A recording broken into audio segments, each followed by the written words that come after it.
Morning, Barb, Bob. Good morning, Lauren. Hello, hello.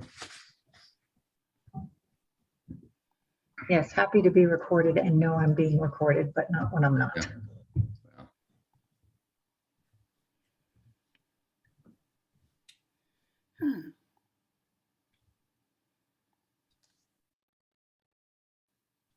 There we go. Okay. We're good to go. Amanda, I'm trying to make you co-host.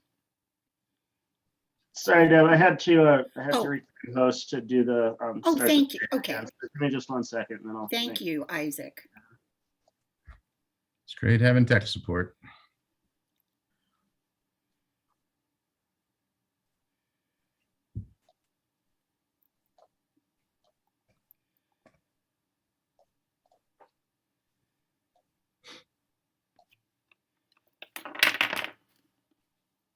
All right, you should be back in control now. Thank you.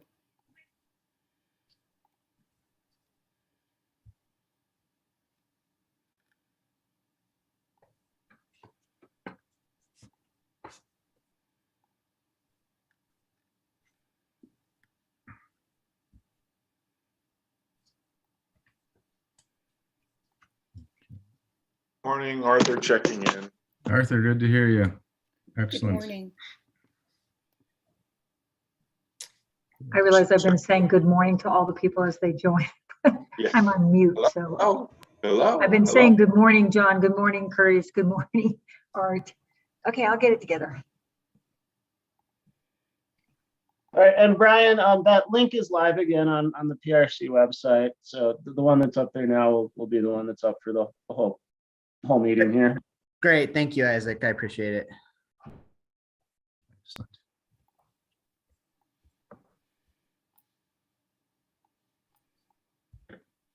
Morning, Marty. Morning, Mike. Morning.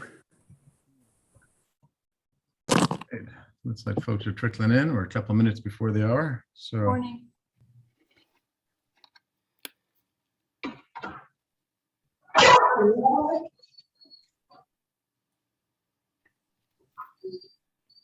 I have a puppy roommate.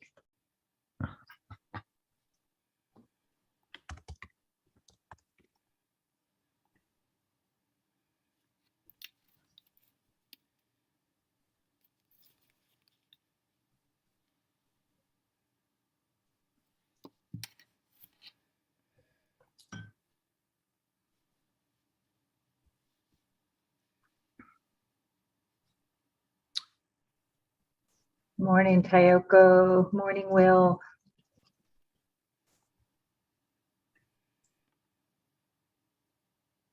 we are just about coming up on the hour. We'll give ourselves another minute or two since we are at about just over half of our normal group. So just stand by.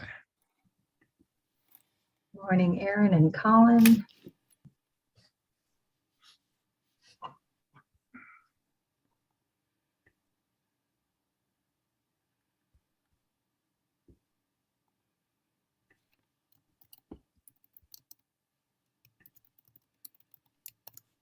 Morning, Pat. Artie, we've got Sky. Sky, glad you're with us. Important. Yep, I'm here. Hi, everyone. Good Awesome. morning. Good to have you. Perfect.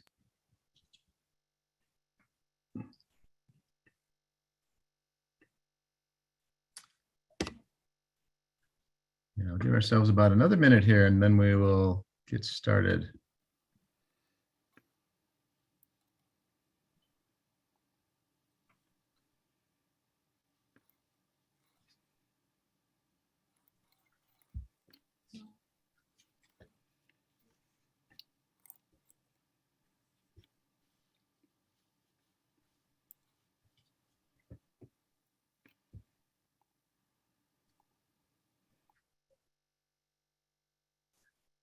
Good morning, Jeremy Good morning, Amanda.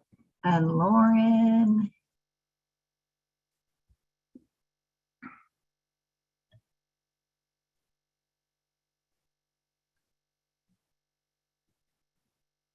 Great group. Very good.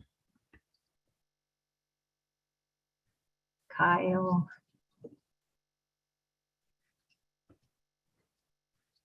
Bob.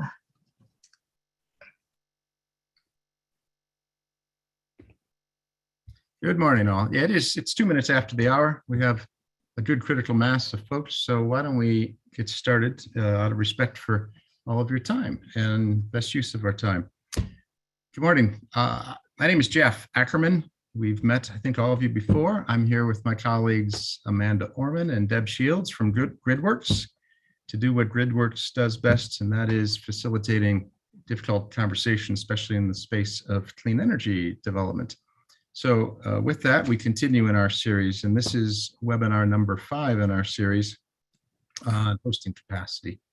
And so you will hopefully you're used to the format now, but we'll just touch quickly on our meeting objectives just to let you know what we've gone through and where we are today. So today we go into the topic of assessing hosting capacity issues as it relates to the distribution system and how that pertains to options for planning. This, as is the theme, is to help us get input from you, the stakeholders, on methods to, in this case today, improve hosting capacity for distributed energy resources in this context of a grid modernization notice of proposed rulemaking. So that's what we're here to do today. Good to have you all with us. Let's just quickly look at today's agenda. Good. There you'll see, again, the format, pretty standard. We will spend a minute here. I will share with you in just a minute. We'll review you should be familiar to all of you, but want to kind of get you refreshed from what we dealt with 2 weeks ago on load forecasting. Then I will turn it over to Art O'Donnell from the PRC to talk through a little context setting regarding hosting capacity analysis. Then I will take a minute to introduce Skye Stanfield, our subject matter expert for today, and then the rest of the format should be fairly familiar to you in terms of how we like to structure our discourse with you and the purpose for doing such, but we'll touch upon that a little later. So with that, let's just touch quickly on April 7th and what we covered in April 7th. I know this is not easy to read. The intent is not necessarily for you to read this. You should be aware that we are maintaining notes on each of our workshops. Those notes are posted at the GridWorks website. I want to just draw your attention today and give you a sense of how this is flowing, that when you go to see those, it's really built into 3 parts. So other than giving you the background on what the purpose of each workshop was, the first part is observations, just to capture what the presentation itself was about. You'll recall that in forecasting, amongst the many things that our subject matter expert from NREL shared with us was really the role and value of forecasting within utility planning and the impacts of variables and approaches to forecasting, the challenges of the different approaches to forecasting, the benefits, and how forecasting fits into that process. To the second page of those notes, drawing your attention to that, then Deb, if you will, just on the next page, that we thus also try to capture, and this is where you should hopefully hear your voice in here. What the discussion captured, 4 or 5 bullet points on discussion. Really, what we heard there was sort of addressing the interactivity of forecasting within grid modernization, and spoke to the challenges, the complexity of what we're getting into now. This is really the heart of doing substantive and very complex and comprehensive planning within the utility and regulatory space. The discussion captured some of that. You'll find that in those bullets. And then really what we're driving for each time, and that's the last part here, these bullets to the bottom, are what input are we starting to capture for the notice of proposed rulemaking, for the NOPR. And just to highlight for you again, what we heard is that while forecasting in some ways may be new to the New Mexico engagement with investor-owned utilities, but that including forecasting in the directives inside of rulemaking is a common practice, and that is something we're aspiring to figure out how that common practice fits into New Mexico, how forecasting gets articulated in rule language. Further, you'll see also the discourse in there about data, the collection, retention, access, use of data. That will continue to be a topic. Obviously, that's a topic across the country needing attention.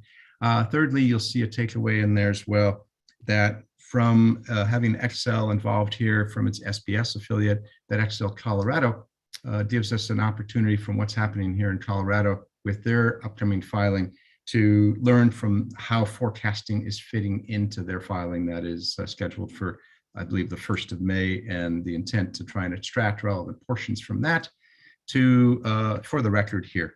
So that is really just to kind of remind you that is available on the GridWorks website. Hopefully you are finding that and finding these notes both appropriate, relevant, and capturing what you heard.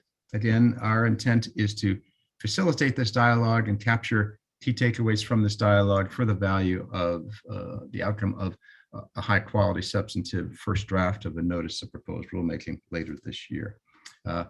Thank you. And with that, then, just reminding you again that this is the role of GridWorks, and that's what we're here to do. I'm going to now turn it over to Art O'Donnell to help us with a segue into our topic today of hosting capacity analysis and some of the context and history in New Mexico.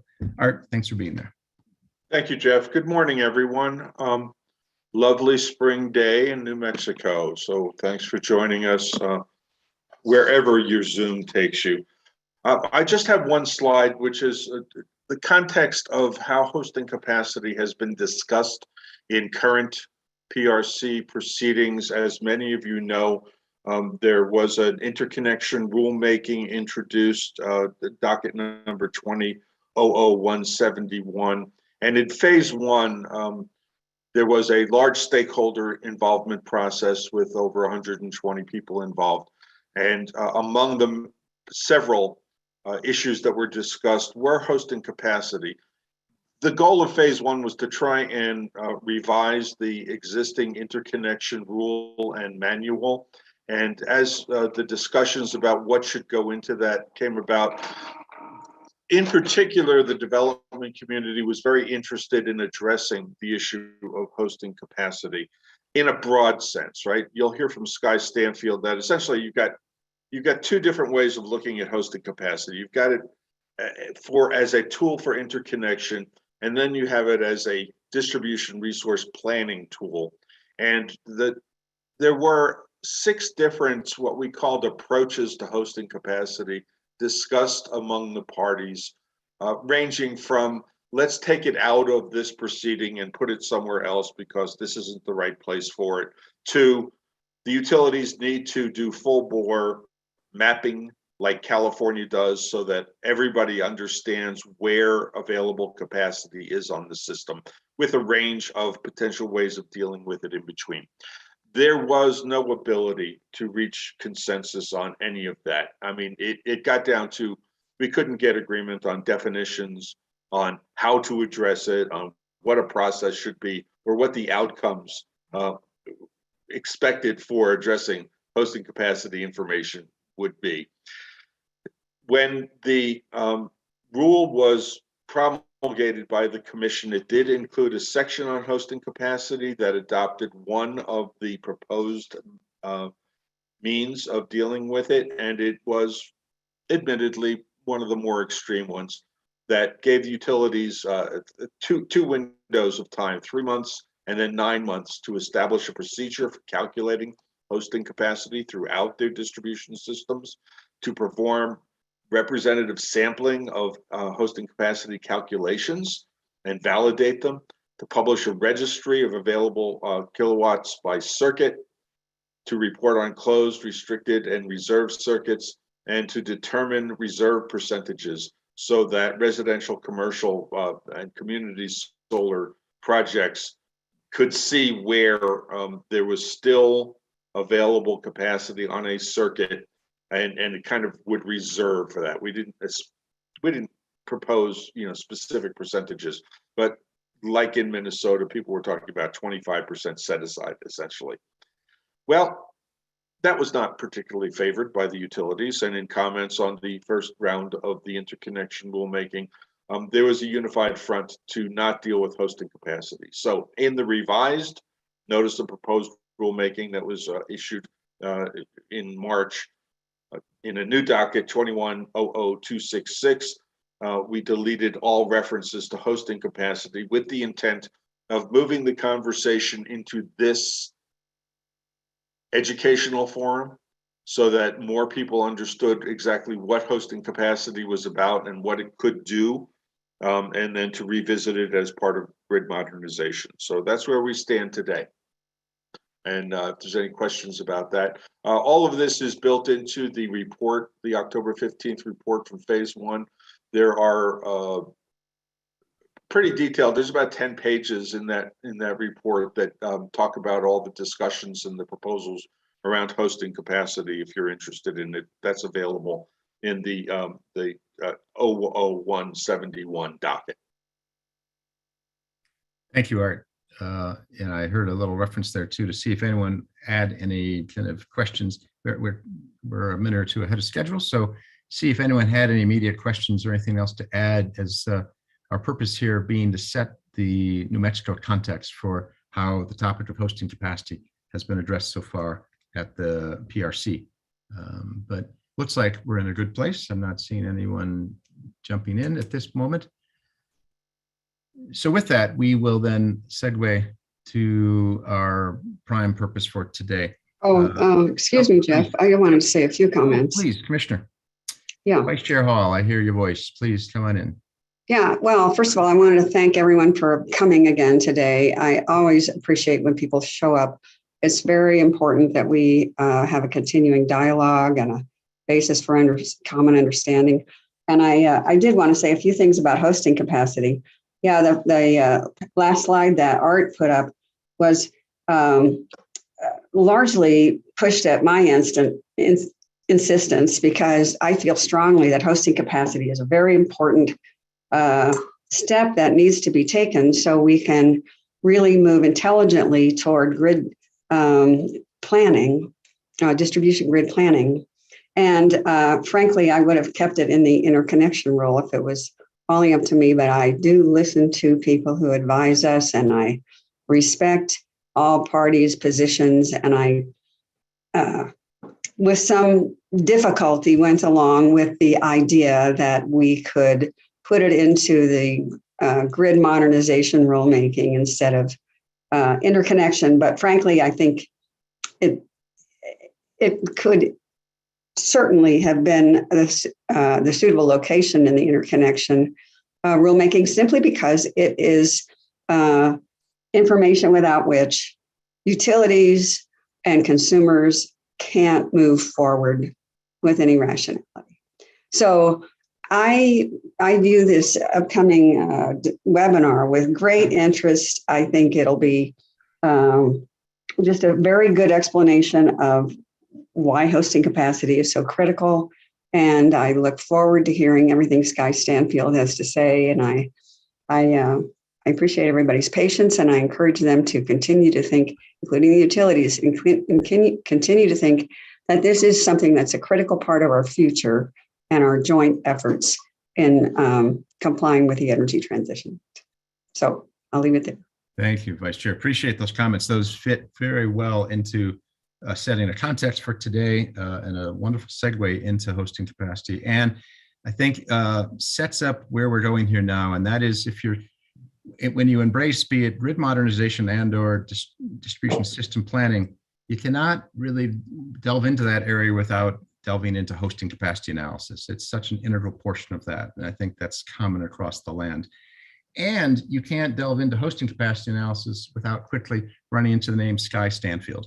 And they're kind of one in the same in terms of a subject matter expert on this topic. So we're very delighted to have Sky here today as our presenter. Sky comes to us both as a partner, as you see, in the firm of see if I get this right, Shute, Mahaley, and Weinberger, but also through that position there as legal counsel, works with the Interstate Renewable Energy Council, IREC.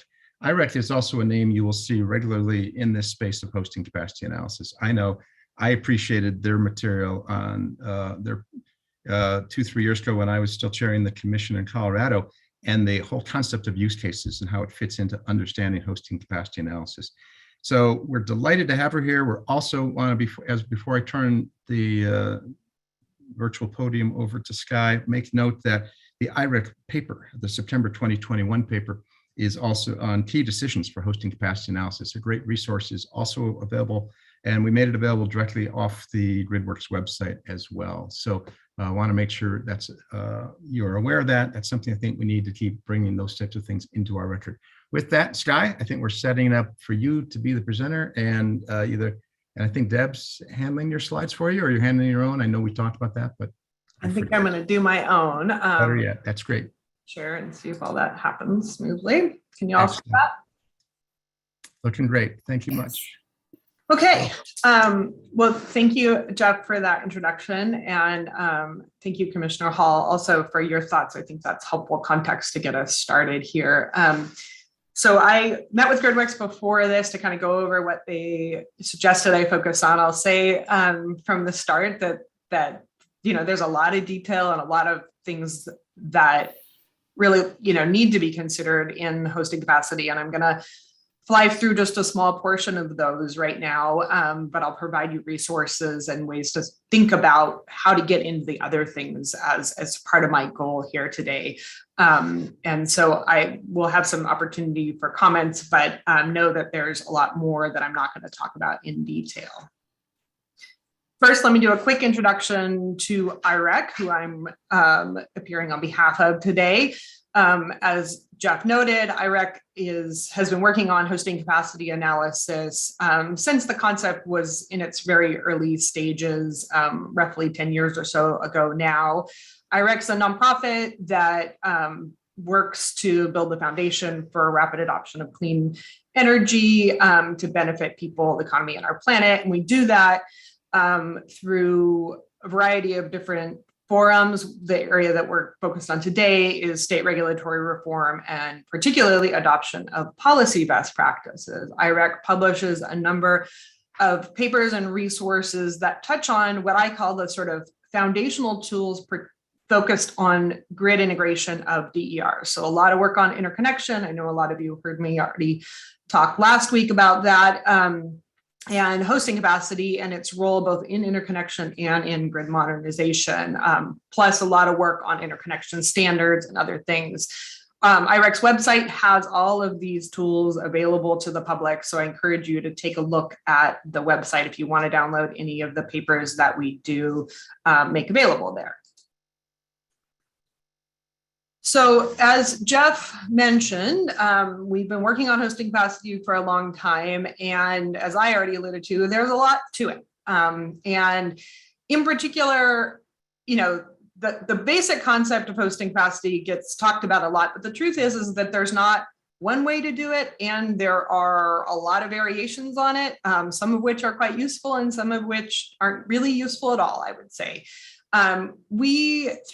Our engagement in the regulatory dockets developing these the initial hosting capacity analyses, for example, in California, New York, Minnesota, et cetera, we started to see that decision makers needed to understand what are all the elements that go into developing a hosting capacity analysis. And so last year, we published this report called Key Decisions for Hosting Capacity Analyses, that lays out each of the elements that have kind of come up and are important to developing an analysis and discusses what are the different sort of decisions that need to be made. It doesn't advocate particularly for any of those decisions, although IREC does have opinions on those, but instead is intended as a guide for proceedings such as this one, where people need to understand what are the critical decisions that go into developing a hosting capacity analysis.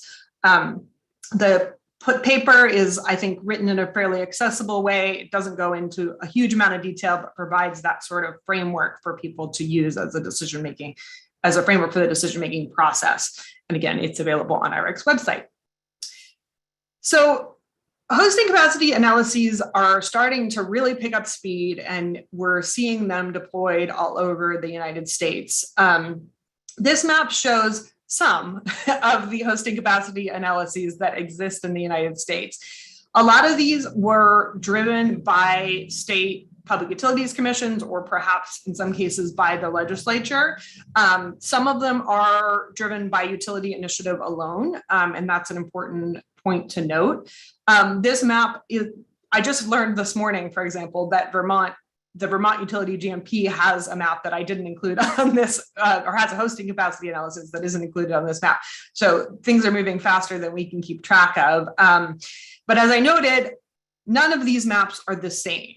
They're all, have different features and different level of analyses. And so while we're starting to see a lot of adoption, it's not like there's one clear way to do it or the same amount of information available in each. So we've been talking about hosting capacity, so let's say what it is. At a basic level, the idea behind developing a hosting capacity analysis is creating ideally a public-facing tool that it does a simulation or a model of the distribution system to demonstrate or show where resources can be accommodated. So all different types potentially of distributed energy resources. For example, generation side resources such as solar and energy storage or wind or any other generating quote DER, but also potentially load side DER. For example, where can you host a new electric vehicle charger? So the analysis simulates runs a model that simulates the distribution system to determine how much new DERs, both load and generation, can be accommodated on the distribution system under the existing grid conditions and operations without adversely affecting the grid, and aka without requiring upgrades. There are some important caveats to that analysis in terms of what it covers. It can often, so far, most of the maps that have been prepared nationally do not model the secondaries. So they model the primary system, not the secondaries, and they also don't model typically beyond the substation. So you're not looking at transmission level hosting capacity or sort of the interaction between distribution and transmission. But the basic idea is to show the entire distribution system and where it, at a granular level, where you can identify a location. Say, I want to put, solar panels on Sky's house. Go to Sky's house and figure out how much can be accommodated, if anything. The other thing to note about a hosting capacity analysis is that it tells you how much can be accommodated using conservative assumptions. It doesn't tell you once you're at the point of nothing can be accommodated, aka there is a constraint, and so there may be zero hosting capacity. It doesn't go beyond that and tell you what upgrades would be required, although it can give you an indication of what type of constraint exists. So for example, is it a thermal constraint or a voltage constraint, which will guide what type of upgrade may be needed, but it doesn't do the sort of system impact study type analysis to determine the specific upgrade. It just tells you whether something can be accommodated without the need for an upgrade.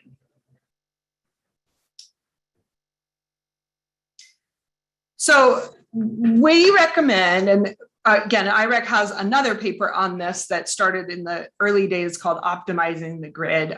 But again, in the key decisions paper, we lay out that the very first decision that commissioners and parties should make in this process is first deciding, what do you want to do with a hosting capacity analysis? What needs do you want that analysis to serve?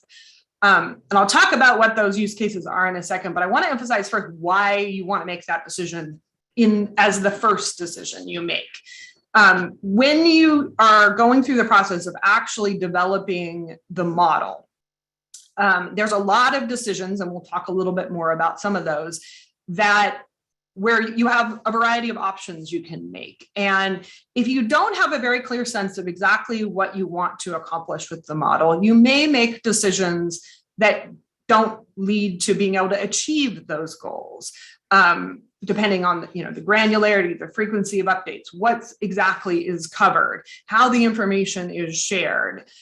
All those things really are, those decisions should be driven on, and it's most useful to be driven by having selected what you want the use case to be. And there can be multiple use cases. So there's typically two major use cases, which was already mentioned, that are talked about. The first is for interconnection of DERs. And I break this actually out into two sub-use cases. The first is simply as an informational tool in the interconnection process. So providing the ability of, a customer or developer to go to a map and figure out, how much hosting capacity is there and other grid information, which I'll touch on, to guide the development of an interconnection application.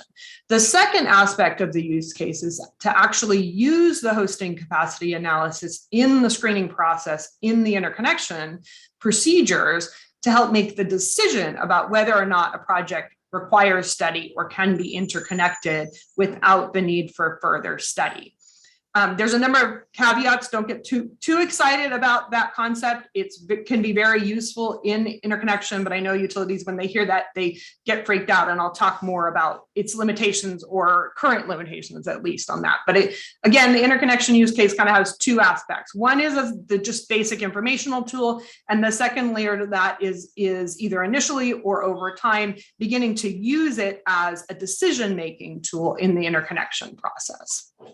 The second primary use case is use in distribution system planning, grid modernization, integrated distribution planning, whatever states want to call it.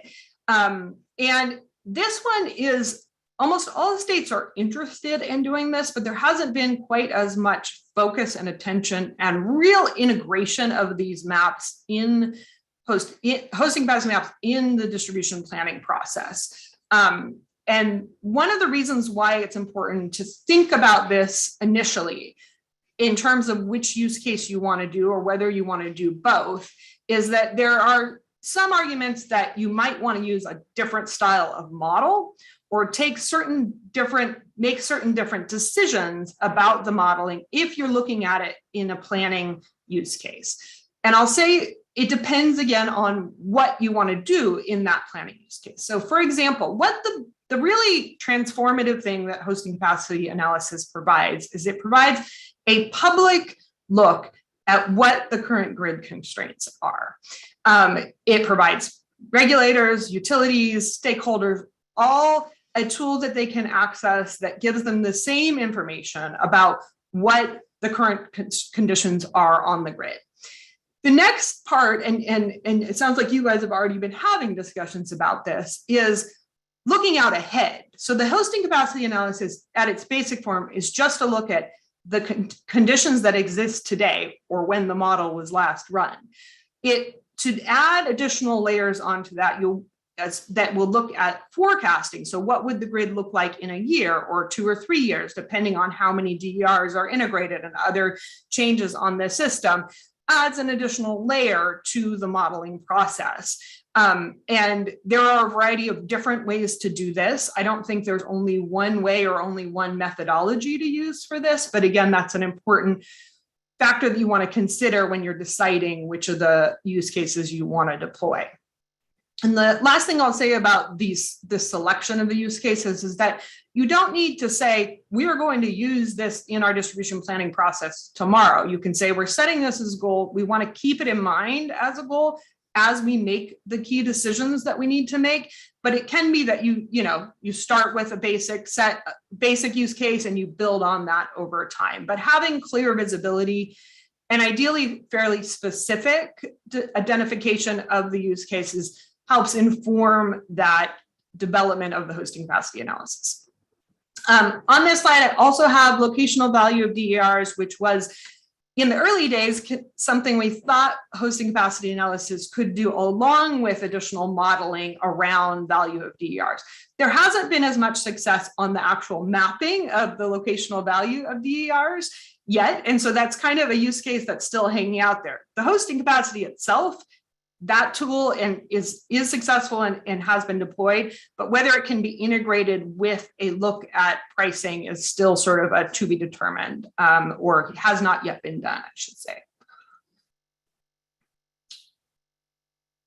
So with that in mind, the next thing is how do you actually do a hosting capacity analysis?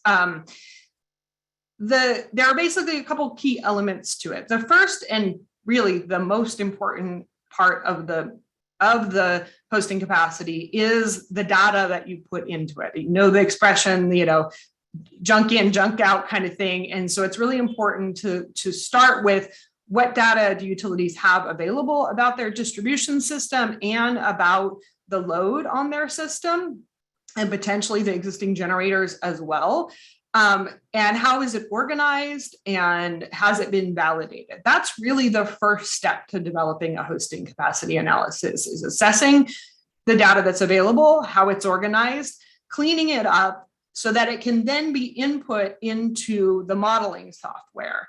There are a couple different elements of this. There's the location, essentially the GIS data about the actual grid infrastructure, the load curve, which is a critical part of determining how much can be hosted, the exact design of the feeders, equipment ratings, and other elements like that.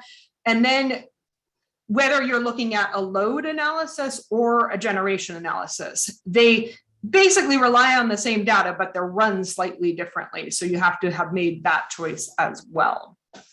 Put all that together in a piece of software, and that's another important decision that has to be made, is what individual software or different software tools are you going to use to actually run the methodology.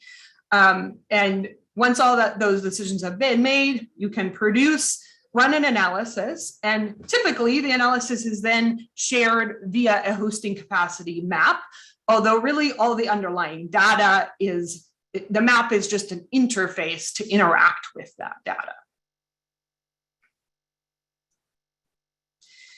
So this is a list of all of the key decisions that we identified in the paper that I've referenced. And obviously we don't have time to talk through all of those today, but I want to run through at a high level the basic idea behind ticking through these decisions. We've talked about use cases. The next one is, how are you going to go about the process? And you guys are already here in a sort of stakeholder engagement process of some sort. There's a variety of different ways to get input and to iterate on the stakeholder engagement and the regulatory process. The next part I'll talk about a little bit further is actually making sure there's a clear process for validating any data that goes into the hosting capacity analysis and its outputs. And then part of the process of rolling out the hosting capacity is deciding, are you going to do it step by step? Are you going to do it all at once? What are those steps, and what do you want to get out of them? And then a lot of these others go into a lot more detail, which we probably won't have time to touch on in my presentation. But those are sort of the initial big decisions that you need to make, along with selecting the methodology. The rest of these, update frequency, load hours, all of those are really driven by what do you want to do with the analysis? How granular does it need to be? How frequently does it need to be updated? Those are all really dependent on what you want to do with the outcomes of the analysis.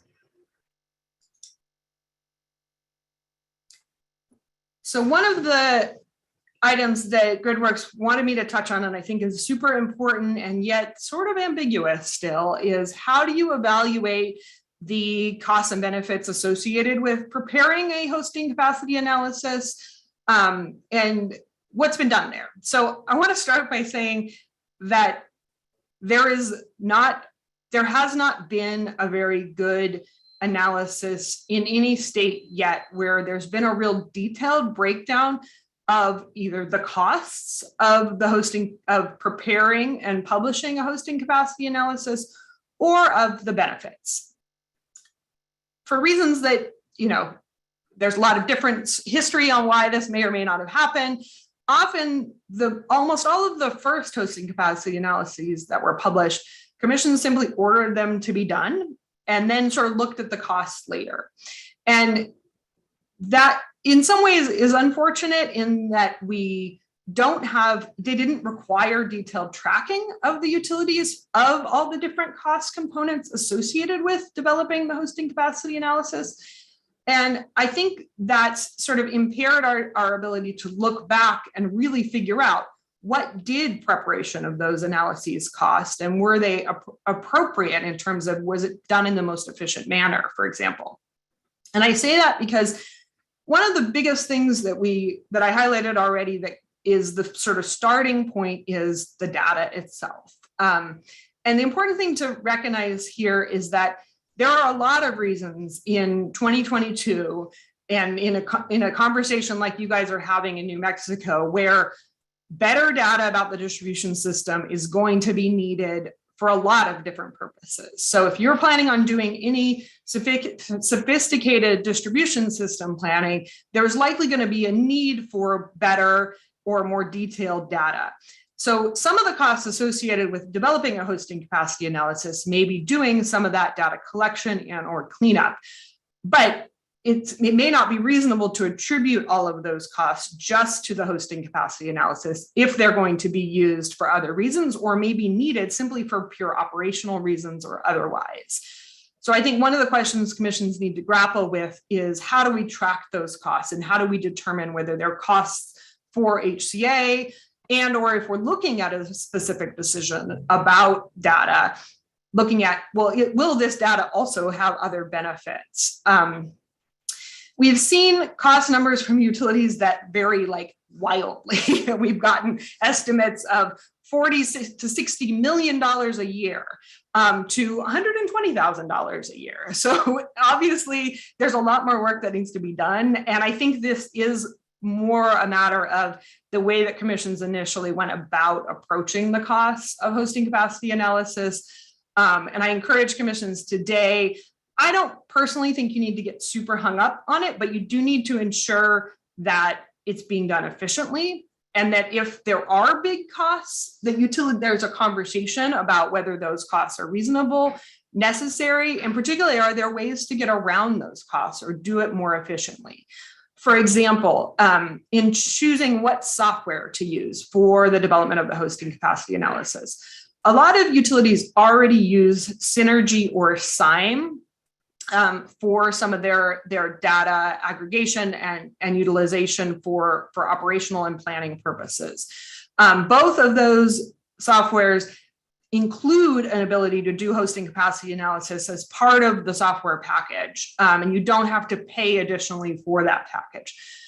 But a lot of utilities are choosing to use that data and then input it or transfer it into the EPRI Drive model, which is probably the most commonly used model for developing a hosting capacity analysis. But there are different additional costs associated with using the Drive model. So that's one of the sort of decisions where there may be reasons to do that. There may be reasons why the data outputs are better, or there's features of that model that utilities or stakeholders really want to take advantage of.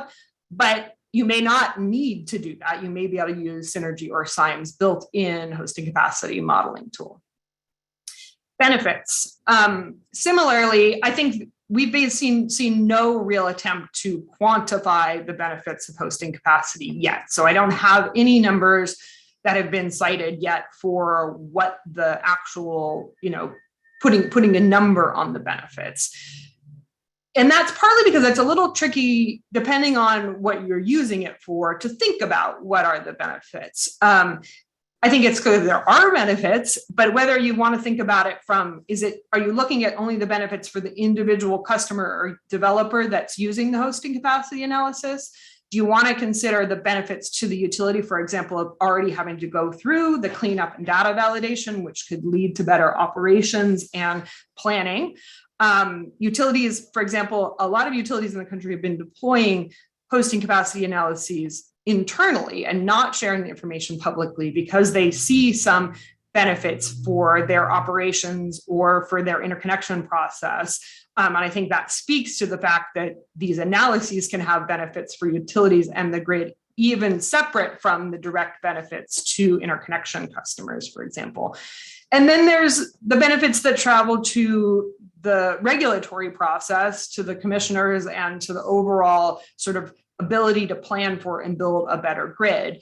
So there's lots of different aspects to the benefits conversation. And I do think it's a little hard, but I'm not an economist to put a figure on what the benefits are. But I do think it's important as part of the use case discussion, for example, to name those benefits and try to seek to achieve those if you're going to go down this path.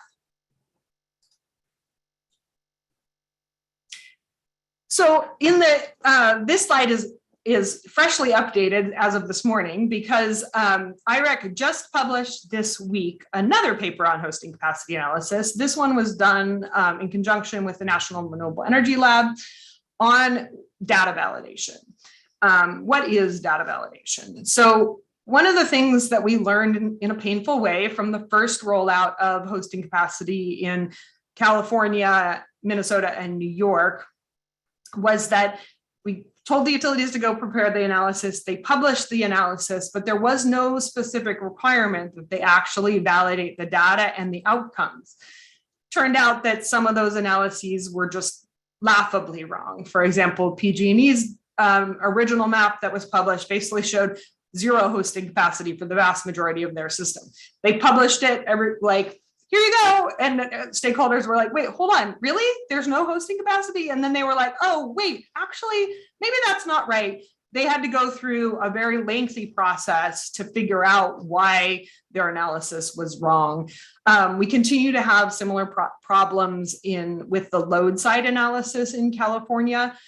So recognizing that obviously just ordering utilities to go prepare an analysis that turns out not to have accurate information is a waste of time and money, that a core part of the process should be ensuring that there's data validation. And a lot of utilities do build in steps already to do this, but we wanted to take a look at what the best practices are and provide sort of a framework for how to do that. The paper, which is linked to here, publicly available, provides a way of looking at and real concrete guidance to utilities about how to conduct that process.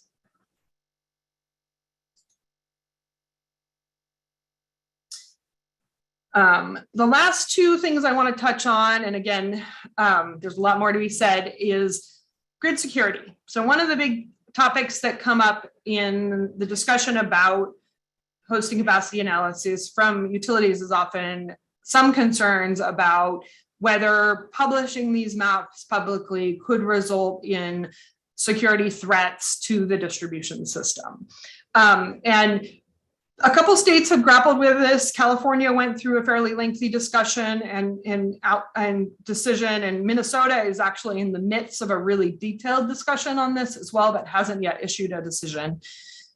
The key elements to analyzing whether or not hosting capacity analysis will result in any risk to the distribution system, from IREC's perspective, comes down to asking, what is the information being published available via other means? In a lot of cases, a lot of the grid data can be found already via a variety of different tools. For example, in the California ALJ cited, I can go to Google Maps and find where each substation is, follow each line, and there are a number of outside tools that provide this.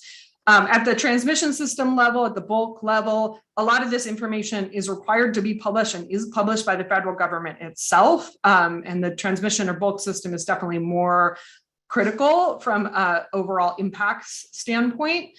And then what are the actual avenues where this information would be used by a bad actor? And I think there haven't been any cases shown where this is really going to be a critical tool for enabling an attack. The core thing there's a lot of conversation at the federal level about this right now, is really making sure that utilities have adequate security for their control systems so that people can't hack into and cause an attack on this. Again, there's a lot of different elements to it. It's a worthy discussion to have. And NARUC is beginning a process right now. They're doing sort of a collaboration with utilities, stakeholders, and security experts to kind of dig into this grid data question a little bit more, but it's just kicking off. So we haven't seen what the outcomes of that will be. And Sky, if you can just touch on that one last slide you're going to next fairly quickly, because I have like 3 or 4 clarifying questions coming your way, and we're just a few minutes behind schedule. Yep, So this is my last slide. So related to but separate from grid security, you also need to consider customer privacy. This one is a lot more straightforward. There is some data that's used in the hosting capacity analysis, particularly specifically load data, customer load data, that depending on how you publish the analysis could provide pretty granular information about an individual customer's load. If a state, and I don't know whether New Mexico has, usually states have adopted some guidelines on what data can be published and can't be published or how it should be aggregated. You can pretty easily apply those rules to the hosting capacity analysis. And so, for example, in certain cases where there are a small number of customers on a feeder or one very large customer, you may need to redact the customer load data from that analysis. So typically you can still publish the actual hosting capacity. So that's an important thing to keep in mind and to consider as you adopt the order, just to make sure that you're protecting customer privacy. And with that, I will happy to take questions. Sky, great. Thank you very much. Yeah, a lot of material to cover in a very brief time. So thank you for that. As is our practice here, we're going to move to clarifying questions first. Let's see, I'll probably hand the screen sharing back over to Deb now. Yeah, if you would. But while we're doing that, I know I've got a couple of people who've raised their hand. We'll get to those in a minute. I have a couple of folks who put what I think are really are modeling very well the clarifying question model first, because we'll get to that, then we'll get to our discussion framework. Sky, going back several slides, Tayoko asks why there are differences in HCA between states, and does that have to do with the grid structure and regulation deregulation? So if you can touch upon clarifying that first. The primary difference is just different choices that have been made either by the commission or by the utility. It doesn't really matter. I mean, there are some important subtleties, obviously, to the distribution system itself, but we haven't seen anything that's critical there. It's really about what choices people make in terms of the methodology, the type of data that's included, and how it's published. And again, rather than affecting whether it's regulated or deregulated state, it's often more, did the commission order it or not? Or was it just prepared by the utility on its own, which is good, but often results in a less detailed analysis? And did the commission engage in a process like we're outlining here, where they understood and made decisions about what the analysis should include? Thanks. Next question comes from Will McNamara at Sandia Labs, and asking, does updating of the state's legacy interconnection standards typically occur before the HCA, or is it more likely that completion of HCA is conducted first and then it determines the specific aspects of legacy interconnection standards that need to be revised? I love this question because I do think it's important you have to do the analysis first. You can't just, partly because you need to understand, you have to make at least the decisions about what the analysis will include before you can integrate it into the interconnection standards, because you have to decide what it can be used for in interconnection. For example, which of the screens would it apply to? And that will depend on some of those choices that you make about the model. And so I think the first choice is to at least make the decisions about what the model will do. You may be able to then proceed while the utility is developing the map to updating interconnection procedures. But it's hard to update the procedures without knowing what the map will actually have in it. Okay, excellent. Then the third clarifying question, I appreciate folks putting these in the chat, and then we'll get to checking in with the folks who raised their hand if those are clarifying. Vice Chair Hall asks if anyone has done a survey or a paper on other states' HCA being used for, what it's been used for, and how those costs have been allocated during those use cases. I am not aware of anybody developing or have already developed a paper like that. IREC has a lot of sort of institutional information about it, but we haven't endeavored to publish a sort of a survey yet.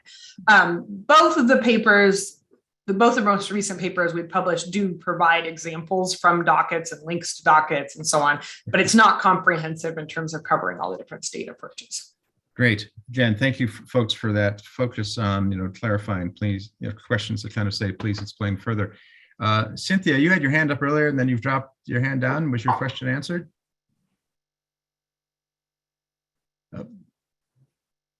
Just checking. We'll come back to you. And then I see Matthew, your hand's up. A clarifying question from you, sir? Yes, clarifying question. So earlier you made a statement regarding efficiency through software and the desire to utilize the EPRI drive model. And so from that, just a couple of questions popped into my mind, which is one, what exactly is the difference? Is the difference that they're using integrated capacity analysis? Two, in making that statement, have you been able to review the 2021 or the 2020 hosting capacity guidebook provided by EPRI? So yes, we've looked at, I haven't read it recently, so it's not fresh on my tongue, the EPRI analyses that are public. Most of the reports that they produce that detail the drive software are not publicly available. Or you have to pay like $50,000 to get them, which I don't consider to be publicly available. But we've done a lot of work trying to understand and get EPRI to share with us how drive works through the regulatory dockets. The difference in, and this is a long conversation, the difference in the way that the models are done comes down to a lot of specific modeling software decisions about how you simulate where the DERs are located, how do you iterate on those, and I think that in the beginning there were really big differences between the drive model and what Synergy and SIME were doing, for example. Those differences have they've narrowed, I guess, or they are capable of producing fairly similar results now. One big advantage of Drive is that it actually runs a lot more different technical criteria, but most utilities don't use or have data to support all the technical criteria that it runs. And again, there's a lot of differences that you could go into about that. I'm not advocating for one or the other. It's just one of the things that people need to take into account, especially when considering costs and use cases. And I should say about the publicly available data, I do encourage commissions to make sure that they have good information about what software is being used, because understanding the underlying assumptions is critical to understanding the outputs. Thanks. There's some follow-on from Teoko and Commissioner Hall, but first I want to allow in a different question from Adam Harper. Asks, what was the average implementation time frame amongst all states that have adopted HCA requirements? So I don't know the exact average, and this is partly because it varies on how states did it. A lot of states have done it in a phased manner. First publishing what is commonly referred to as sort of a heat map, which really doesn't actually have a model to it as much as publishing basic distribution system data on a map. It's not actually a modeled analysis, and then working on the next phase.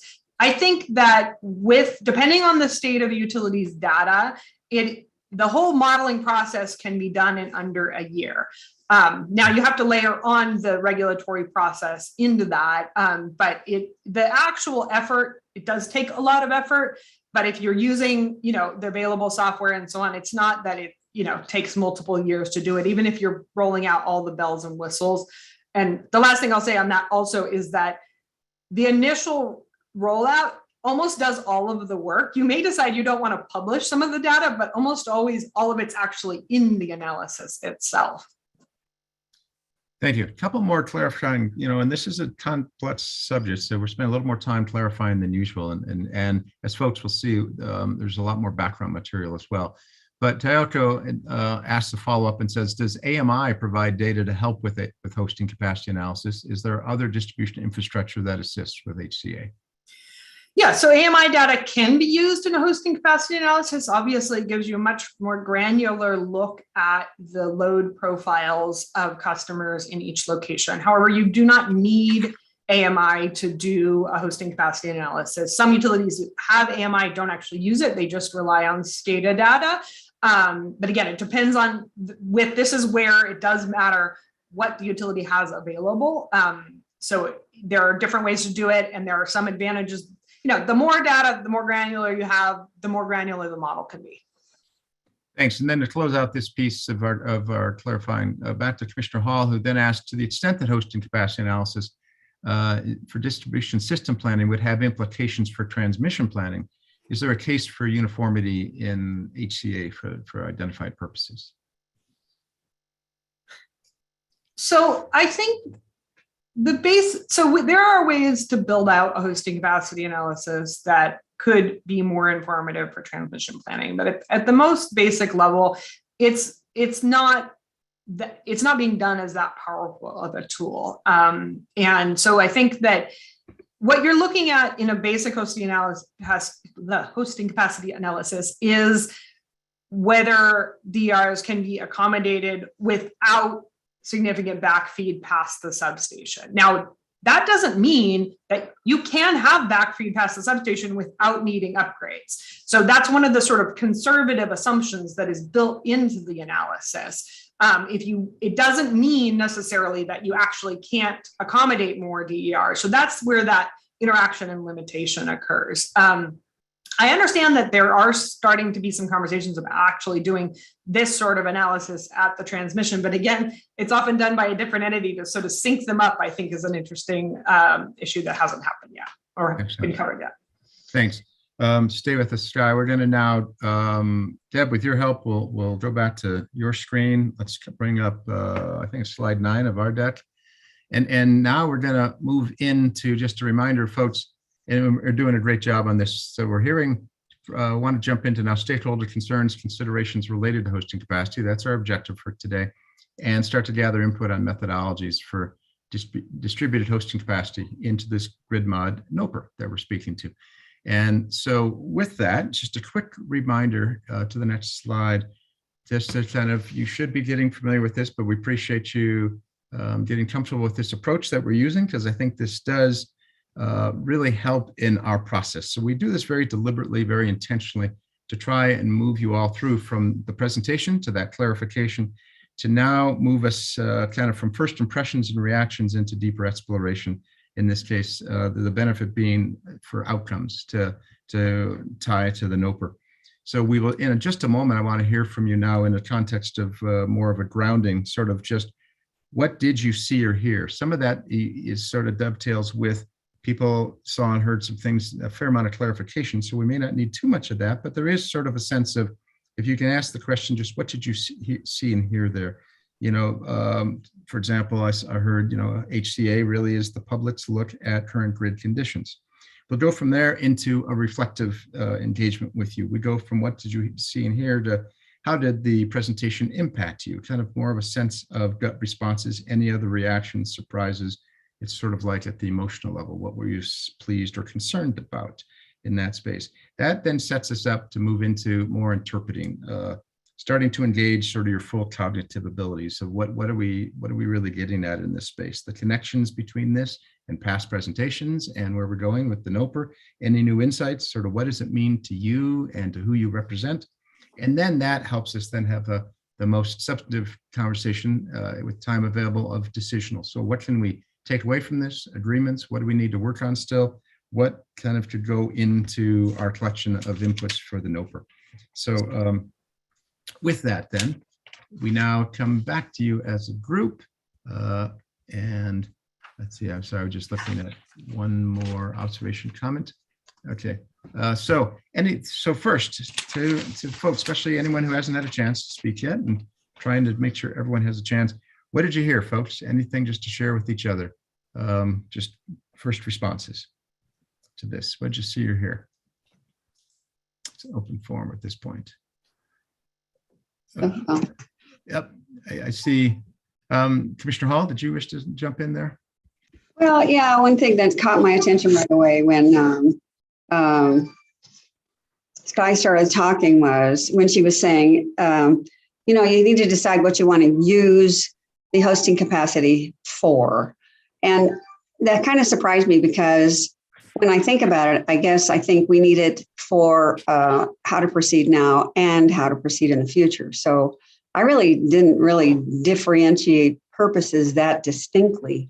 And it seems like it's such an enormous amount of work, or can be, that as she ended up saying, you know, once you get all the data, most of the work is done. I would think that the best thing to do at the outset would be to be as granular as possible and do it right the first time. But I would like to understand if that kind of reasoning really is practical and obtains all the time. Great.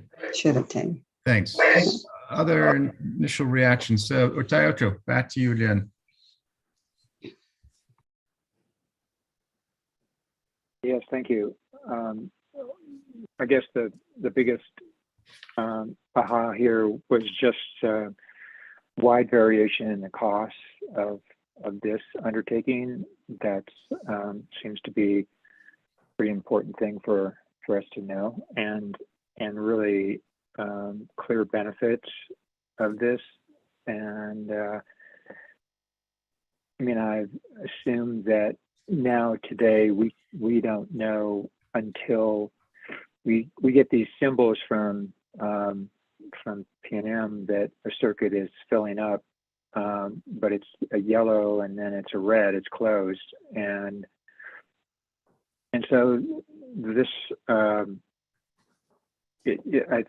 think that with this sort of planning that there should be a lot more secondary benefits to this, because the grid is evolving and changing, and there's going to be more loads and different kinds of loads. And so I'm just questioning whether there's more value than has been identified. And that was a aha for me. Thanks. Okay, thanks. Appreciate that. Ahas and sort of then questions coming out of that. So we're sliding to Adam and then to Matthew.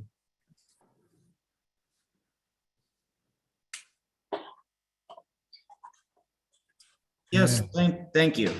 I would just say one of the encouraging things that I heard today, despite all of the challenges to implement the hosting capacity maps, that I think that there could be some true benefit in the long run to better understand what our limitations would be as a grid, as well as maybe help us essentially better understand what the DER at that kind of granular level is actually doing to the grid, and if there is any benefits, and if there could be potentially any uses of DER to help limit some of the costly distribution upgrades. So I'm encouraged to see how far this has come in such a short amount of time. So thanks, Adam. Matthew. Yeah, as far as the benefits, that was something that stood out to me as well. And I would be remiss to say that that there are potential good benefits that can be had from DER. However, when the only way though that writing my notes as a reaction to some of the comments on trying to figure this out is that I would have to come from a place of I would have to assume anybody who has DER would only act in their own self-interest. That has to be the assumption I make when looking at benefits, because the only way I can guarantee a system benefit is if the utility itself has the ability to control and be able to determine when that benefit, how that's going to hit the system and when that's going to hit the system.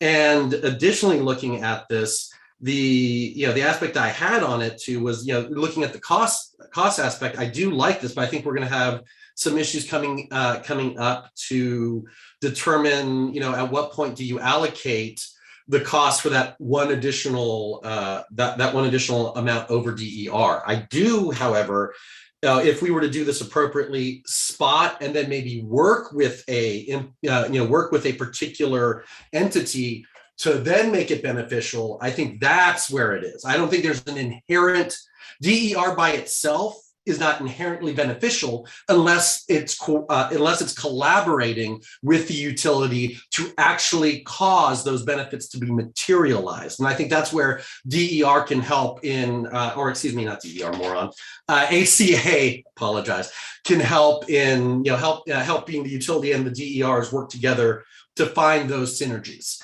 And then, of course, there's also the general beneficial knowledge of, hey, I'm going to put an EV charger. Where's the cheapest way to do it, right? But that was just sort of my initial reaction. Thanks. I can see we are well into kind of not just reactions, but sort of a sense of what it means to us from our perspectives. I think we're which is fine. we're into this notion of how HCA fits in or is different from forecasting of 2 weeks ago to the whole DER conversation. This is fine. We'll continue in this space looking for other kind of impressions, reactions to what you heard. Mike. Yeah, this is Mike D'Antoni with Upsell Energy. First, very good presentation, Sky. Good information. And I wanted to, you touched a little bit on a phased-in approach to HCA, which I think is really important. And you got to walk before you can run. And so one of the things that I got from this was we've got to manage expectations for both the users of this, the utilities, and the regulators. That it's going to take some time to get to fully interactive maps where you can go in and actually look at what's going on in the system. And so there's got to be, I think, a phased-in approach that is appropriate to get this done correctly. So I just do my comments on that. Thanks, Mike. Others, because what I'm hearing in this too, and I think this is, Ron, I see your hand is up. I'll come over to you next, sir. Yes, thank you, Jeff. I appreciate it. Let me start by saying I'm really very much optimistically viewing the work that's been done by the Public Regulation Commission in looking at this issue, and Cynthia Hall in particular. But one of the concerns I have when I look at this is thinking about it from the perspectives of what I consider the three most important actors, the customers, the utilities, and the industry. And I've had a long career in finance, came to power 20 some years ago, but in my earlier work, I was involved in the telecommunications rollout of the cellular industry and financed 7 of the industry. And what we saw was really a destruction of the current industry. And in many ways, what I watch happening here is similar, because what we're going to see is this electrification of the industry. We're going to move as well in the Energy Transition Act to renewables. And the effect of those two things are going to have huge impacts. And with storage costs coming down, I'm concerned that if we don't make the movement to allow for distributed energy resources more allowance for it, that 25% kind of level, what we're going to see is cherry picking, that the industry being foreclosed from some things is just going to go with the new storage so as to allow the individual homeowners or customers to come off the grid. And what we're going to do is we're going to pull off all the most valuable customers, and we're going to leave the utilities with the least valuable customers and a great deal of cost. And so to me, this issue is something that really needs to be taken on, and the group, customers, utilities, and industry need to come together. And so I'm very pleased to see it happening, but I think it's really important right now as we see so many customers are being blocked from being able to move to distributed energy resources. Thanks, Ron. Folks, you're doing a great job. I want to kind of keep your focus here now as we get into this conversation of, we're inside of a large conversation about grid modernization. Today, talking about hosting capacity analysis and how this fits in there, how it does or does not fit into a future set of rule language. And I think what I'm hearing so far from folks, and Margie, I'll get to you in just a moment, is this notion, and it kind of picks from Sky's presentation, that use cases, which in a way, if I'm using my own language now, kind of articulate what are the objectives of hosting capacity analysis, that one path can be how HCA further or doesn't further DER implementation, for example, as opposed or as a complement to how HCA serves more in the world of just improved distribution system planning for utility decision-making. I'm hearing in there and would like to hear some now interpretations and responses to that notion of HCA as it relates to this grid mod rule and what the purpose of HCA might need to be. And I think it relates to what Ron, as well as what others were saying as well. Margie, I'll come to you first, and then I'm looking for others to reflect and start to interpret. Please, Thank you, Jeff. And I don't see Olga Larova or Satish currently on the call, but maybe Arthur would have an opportunity to comment. And this is regarding the project that New Mexico State University and NREL are doing to look at hosting capacity data, working collaboratively with the 3 investor-owned utilities in the state. And my insight was, I wonder what use case we've put on the table or use cases put on the table for that project. Arthur, do you want to say a little bit about what's happening there, or maybe even some of our utility partners can describe from their perspective? Yes, thank you, Margie, and thanks everybody else. I didn't mention this because it's kind of outside of the commission rulemaking framework, but we have enlisted technical assistance from the National Renewable Energy Laboratory to assist in a pilot project that's being run with NMSU. Olga Lavrova, a professor of electrical engineering down there, has about 4 students, and they have reached an agreement with all 3 of the investor-owned utilities to be able to access data on certain circuits and some of the modeling tools that those utilities use for conducting some level of hosting capacity. Sky Stanfield, for instance, referenced the EPRI Drive model, and Public Service New Mexico is a subscriber to that. So for the purposes of this pilot, the students are able to use that tool. And this has been done in the context of the National Community Solar Partnership.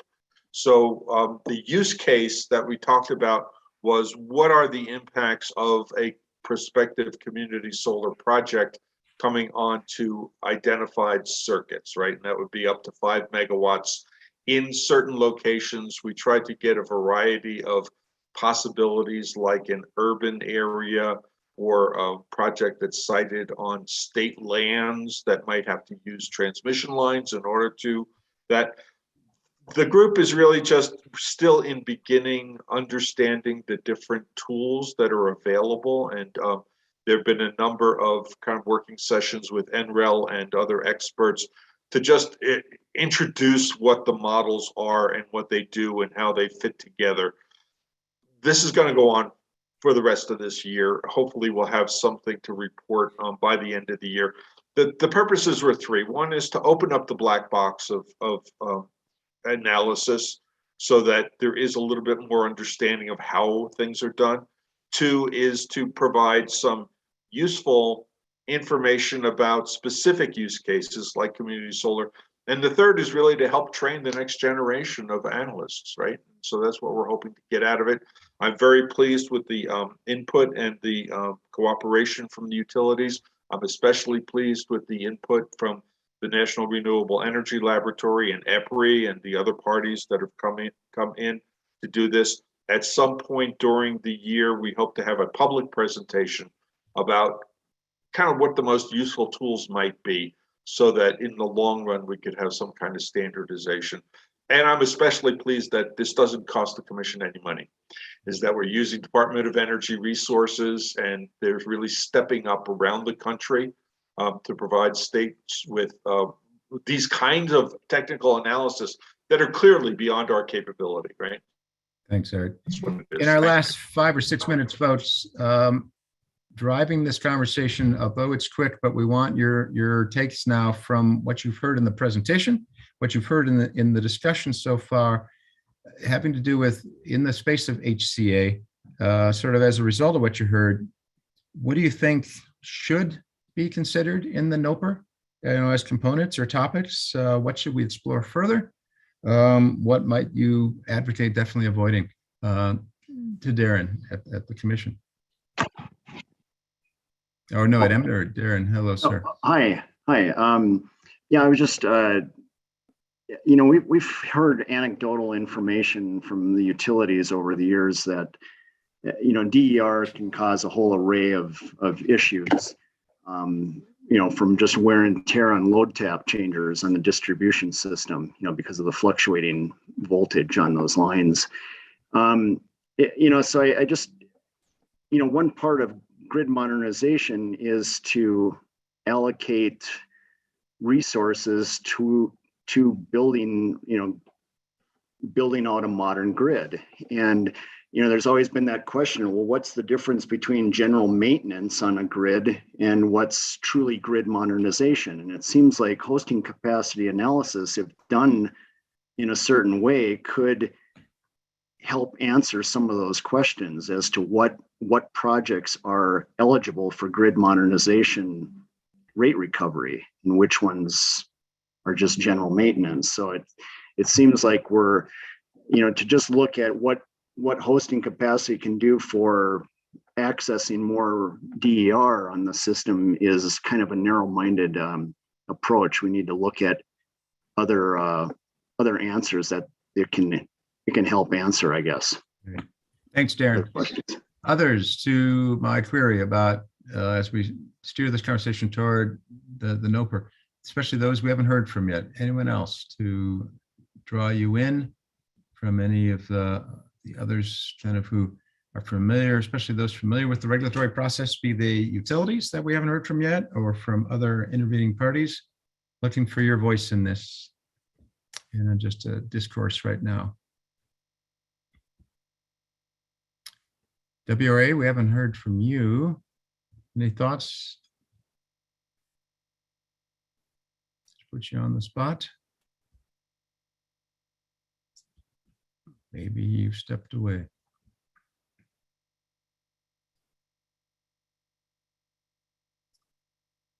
What are folks grappling with still when you think about this hosting capacity analysis? What is it that, beyond what you just heard Darren say, what comes to mind as to the purpose for how should New Mexico think about what it's trying to achieve when it incorporates hosting capacity analysis into grid modernization?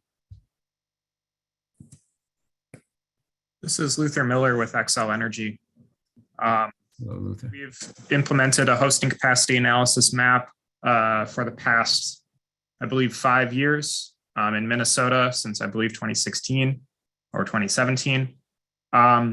We primarily use the hosting capacity analysis as a tool for developers to understand what are the likelihood of interconnection rather than specifically as a portal or sort of replacement of the screening or study process. We want to make steps towards that integration of those two things, but to begin, they're sort of separate concepts. So I guess I just urge utilities, regulators to understand that a hosted capacity analysis is not necessarily the same thing as an impact study and doesn't quite serve that same purpose without additional support and background.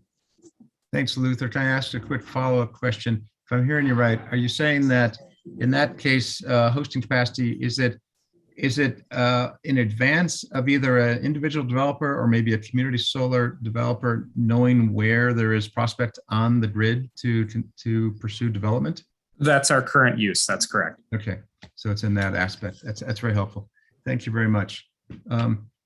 Others to both that role of HCA and how this could be incorporated into the other conversations we're having, especially when we are in this frame of talking about distribution system planning, talking about the pursuit of community solar, for example, as an objective, rooftop solar, self-generation as objectives, where you see this fitting in, what questions you may still have about hosting capacity analysis, be you at the utility level or from the industry or an advocating outside party. Any of the other utilities, I appreciate you giving us your insight, especially for XL. Thanks for that. Yeah, P&M, anything to add to this conversation?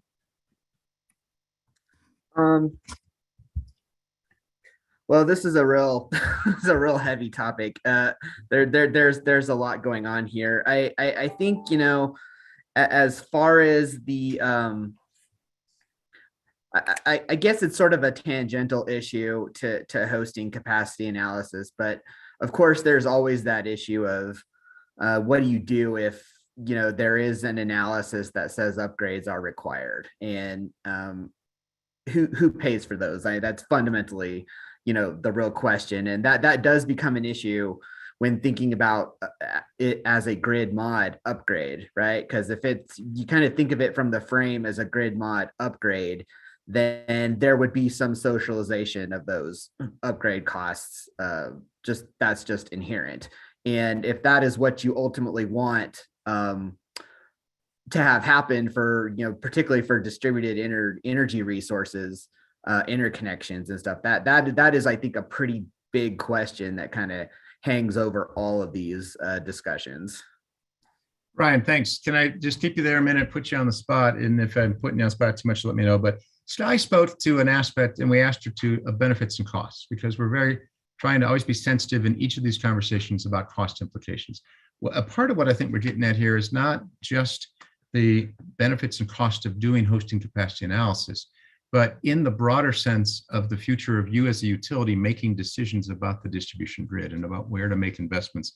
Any thoughts on how HCA fits in, as well as the things we talked about 2 weeks ago in forecasting, of how to look differently at the process of benefit cost calculation, sort of it's optimization of multiple quickly moving variables, and how this might fit in there, and any other takeaways as we move toward more dynamic utility planning and regulatory involvement.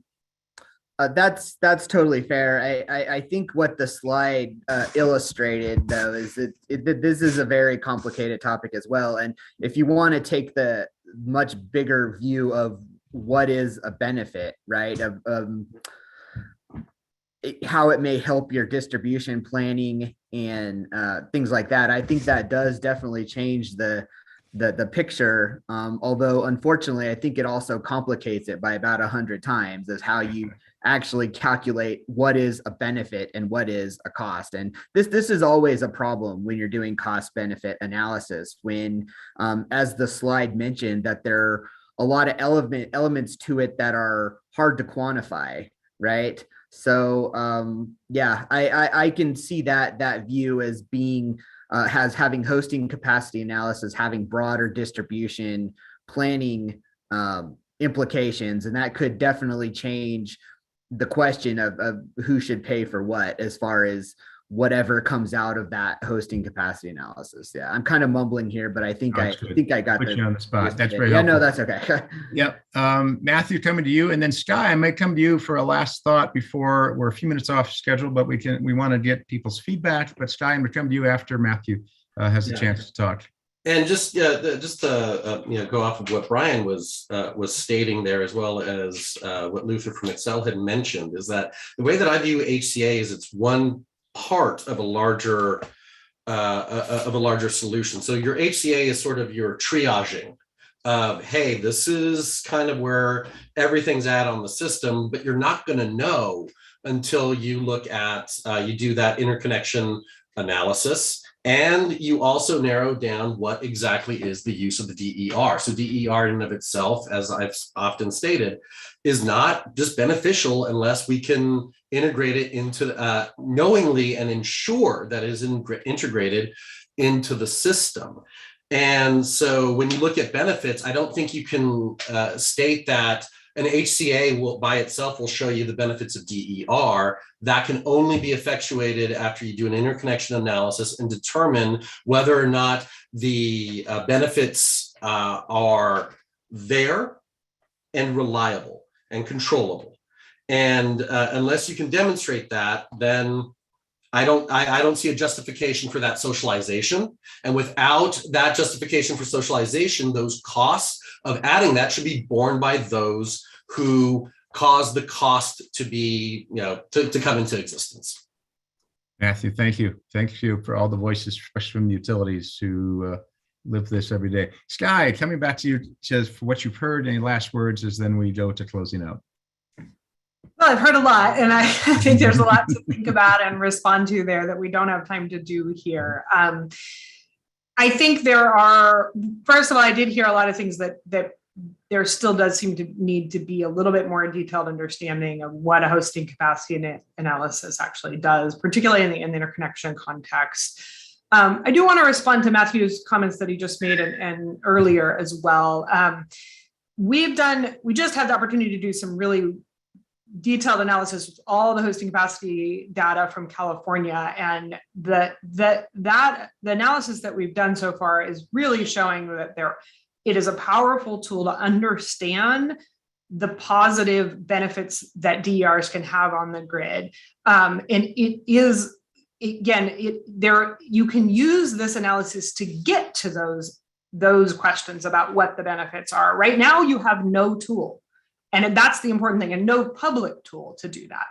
I think I disagree pretty strongly with the idea that you need controls in order to get DER benefits. What you need is visibility and performance requirements. I don't think controls are necessary, although they can, once you get to controls, you can get a lot of additional benefits potentially. But again, the hosting capacity analysis is a baseline tool to help look at this at a higher level. When we talk about individual DERs, it's also useful, but those are sort of the two aspects of that use case. So I think, again, I think people are raising some interesting comments. There's a couple things I'd like to correct and go through and just sort of dig in to make sure everybody understands, but hopefully you'll have a lot more time for that conversation as the NOPR gets developed and worked through. Excellent. Yes, I appreciate that. With that, we are kind of drawing to a close. Deb, I'm coming back your way, as is our practice then, just to remind you of what's coming next. And then also to remind you I don't want you to exit before we can get some input from you, please, just to tell us how we're doing. How did this webinar do in terms of our objectives today of engaging in this topic? But we have webinar set generally every 2 weeks. So May 5th, we'll be back together looking at non-wires alternatives, including aspects of DER with Lauren Schwisberg from RMI. And then on the 19th, transportation electrification inside of distribution system planning with Trina Horner from Cavala. And with that, you have a survey in front of you. Please take a moment. This pertains to just today. How did we do today in addressing the objectives for today of engaging in HCA as a topic and as it relates to grid mod and distribution system planning? So if you take just a quick moment and respond to that, we'll see some instant results, gives us immediate feedback. Nothing like feedback, good, bad, or otherwise, to at least help you know what else we should be working on. So if you would, please. So Jeff, the survey popped up and now it's disappeared. All I see is your slide. Huh. Okay, I have it still in mine. It's me. All right. I have it. Oh, there it is. It's back. Good. Excellent. Okay, there we go. Thank you, folks. Appreciate the responses. Looks like a few of you dropped off, but I appreciate the 24 that have stayed on to respond, or the better part of 24. I tend not to respond to my own survey. So I think we might be close to there. Appreciate that. That's helpful. As we noted at the top of the webinar, this is GridWorks' trade and art of trying to make sure that we can move into these spaces of difficult conversations. Difficult both because maybe they're contentious or they're complicated or a bit of both, but this is what is tied to our continual pursuit of clean energy and the clean energy transformation. So we appreciate you staying with us. We hope you will keep spreading the word and stay actively involved. Keep up with the website and the materials we have there as well. Tell us how we're doing on capturing things in our notes as well. And stay involved all the way through, because this is the precursor to then capturing this into rule language, and then that's the precursor to the actual implementation between the regulator and the utilities. So with that, we are right on the half hour. Sky Stanfield, thank you very much for all of your time and your knowledge being with us. Greatly appreciated. Everyone else, thank you for being actively engaged. Thank you for staying with our facilitated process and helping us. I think it's the best use of our time together. With that, we bid you well, and we'll see you again in 2 weeks. Thanks, everyone.